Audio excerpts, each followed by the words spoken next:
Hey there, this is Molly. Welcome to my YouTube channel. We're going to take a look at the August 3rd, 2020 Aquarius full moon. It is happening at 11:58 a.m. Eastern Daylight Savings Time. And of course, you'll want to adjust for your location on the planet. So every full moon is when the sun and the moon are directly opposite in the heavens. And we can find the moon right here at 11 degrees of Aquarius, 45 minutes. When the minutes are above 30 minutes, we round up to the next degree. So this would be considered 12 degrees of Aquarius, opposing the sun at 11 degrees of Leo, 45 minutes. So this is an energy of illumination and revelation between these two parts of your natal chart. So you would look at where 12 degrees of Aquarius is and which house is being activated for you that is showing you something around these Aquarian themes. Now, Aquarius is an air sign. It's a fixed sign. It's a masculine sign. And it's activating in your chart something deeper that you're meant to feel about where you're going. The energy is opening up. It feels like an opening. It also feels like a precursor to Saturn and Jupiter entering Aquarius later in 2020, December 20th, 21st, 2020. So there's something about this full moon that can show you what's going to be unfolding for you into 2021. Because Jupiter is going to be here in February, March 2021. So what is, again, it feels like this opening energy. So locate the house where 12 degrees of Aquarius resides and see it as a door opening. And that's just the visual I'm getting as I'm talking about all this. And that can help also take you out of the present moment of anything that is uncertain, intense, all the changes that 2020 has brought up. This is something that is being revealed to us. So that could be a useful way to work with August and also specifically this full moon. Now, this full moon is, again, in an air sign, and it's thinking about where you're going, what the next vision, the next potential, the next possibilities are. And one of the gifts of Aquarius is that it does help us with our individuation. And that is something that shows up with the axis between Aquarius and Leo. The sun in Leo is your creative force, your will, your pride, your confidence, who you are as an individual, your leadership, what you want to do that is uniquely your own light.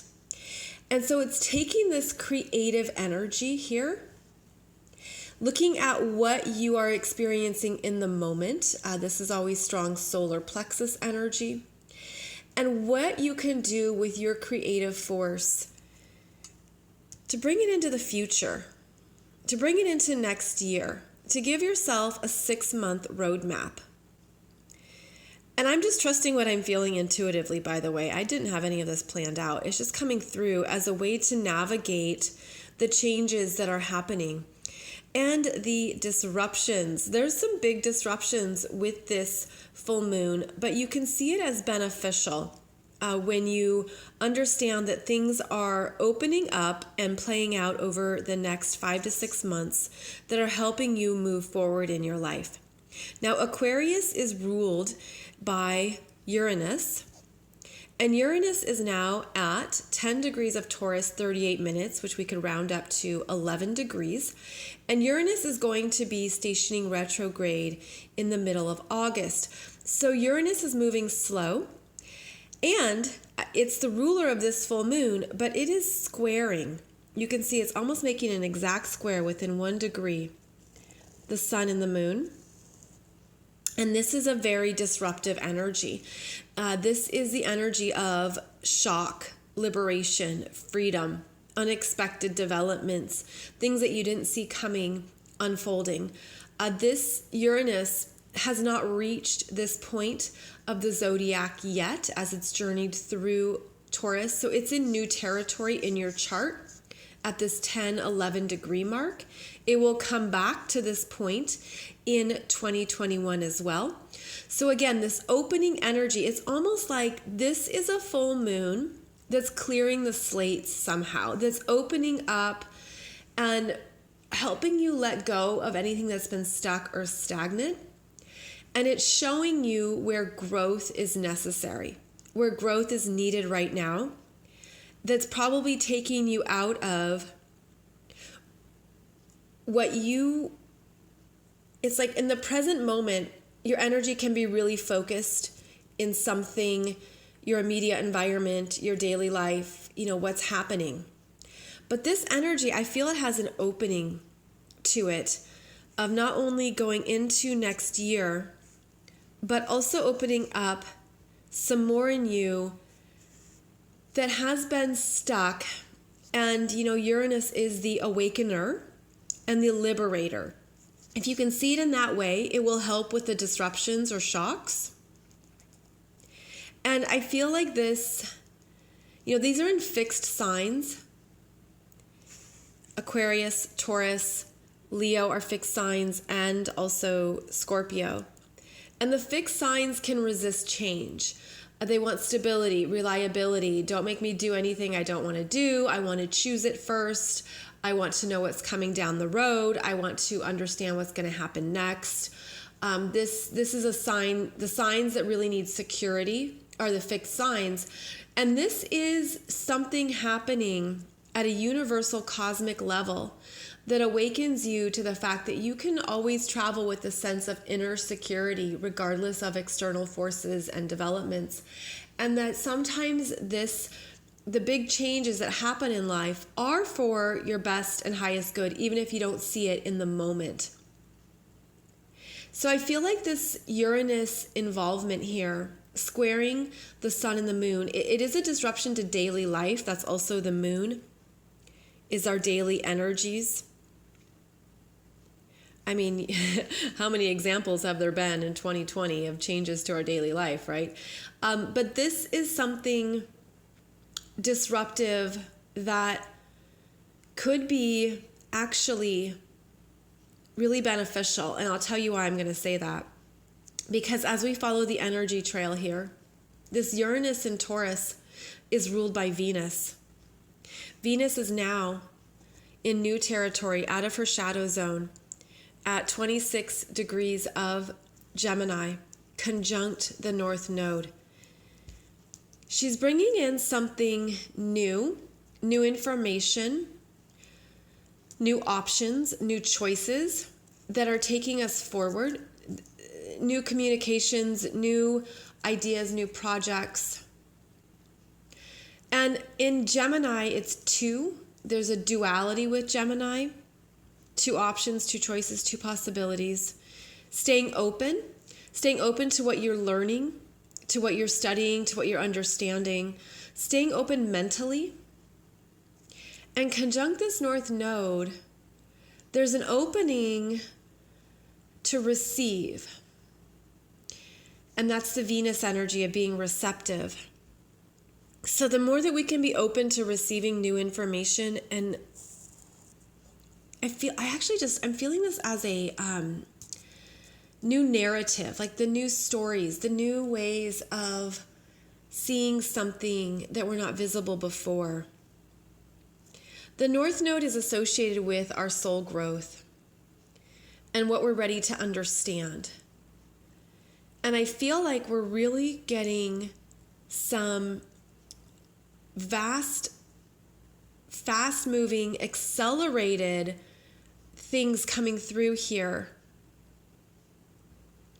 that might take some time to integrate, but that show us the way forward. And the Gemini strength is in the details, the data, the questions, what you learn by being specific, what you understand by asking pointed questions and thinking something over. So our minds are really growing during these changes here. Stay open to what you're learning. Be receptive to the new details coming in, the new information, the new stories.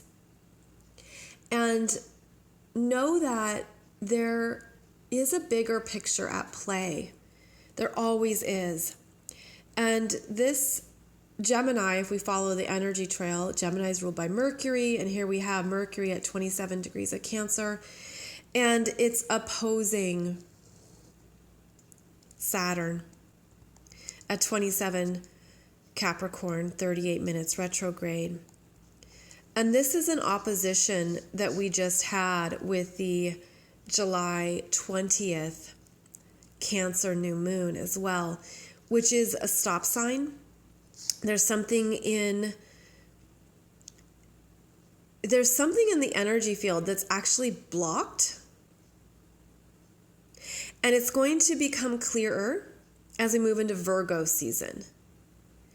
But there's something about a stall here with that Mercury opposing Saturn that reiterates the July 20th Cancer new moon, when both the sun and moon were opposing Saturn. And that new moon started this cycle of events, started this energy cycle. So it's very interesting how whatever has been stuck is going to have some type of burst. Like there's something here where the pressure has been growing and mounting.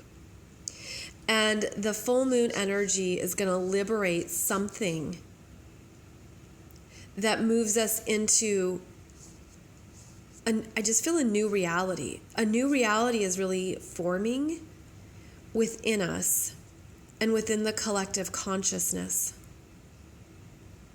But it's not showing up yet in the real world because there's still so much work happening here. The other thing important about this chart is how you can see that Jupiter's at 19 and Saturn's at 27. Well, Pluto is right here at the midpoint, and midpoint is a specific area of astrology where it's that midpoint of the energy where it's really intense. So there's a lot of pressure and intensity here with Pluto at the midpoint. And that's going to continue as well through August. So August has, again, this theme of restructuring the world. You know, the work isn't done. There's still a lot happening because this stuff takes time, obviously, and there's just so much happening behind the scenes. But I feel at a personal level, there's something here where we're feeling the pressure and the intensity, but we're being invited to step into the future. You're being invited to step into your future self. And if this reality wasn't your only experience, what would you create next? What would you create next for yourself? There's a lot of creative energy here as well in this chart, and that is showing up by this Leo and Aquarius energy, as well as the artistic energy of Taurus, and then Neptune making the second sextile to Jupiter. This all feels like we're in the midst of a big creation process, not only in the world, but at a personal level. Creating a new reality, but you have to break out of what you thought things had to look like or what you thought was essential in your life and step into a future reality. And it just feels like this is an opening that will set you free and get out of where we have felt locked or trapped, stuck, stagnant. And honestly, where you've been resistant to something, where you've been resistant to any kind of growth, this is a full moon that is going to help catapult you forward. And my guides are just giving me that image of the calendar of February, March, April of 2021. What do you want your life to look like then? On your terms, okay? Not necessarily about the global energies, but on your own terms. Where are you? What is your life? What is essential for you at that time frame? Because now would be the time to put energy towards it. So I hope this gives you some good things to sit with and think about. And I'm going to be back soon to talk about the upcoming Leo new moon, which I'm really excited about. I have some very cool things to share with you about that. And if you want to know more about August, because August is a really interesting month, we have a lot of quincunx energies. You can now check out my August monthly soul growth astrology webinar and use coupon code LEO, and you get it for $11. And I go through all the month of August, all of the astrology and the transits, and it's designed to help you follow along in your chart so you can see what's being activated and highlighted for you. Because as always, understanding your own astrology chart is where you connect with your power and your choices. So thank you so much for joining me. I'll be back here soon with another video. In the meantime, thank you for your comments, your likes, your shares, and your subscribes. And I hope that this information is helping you make the most of this very big and rare 2020 astrology. I'll see you back here soon.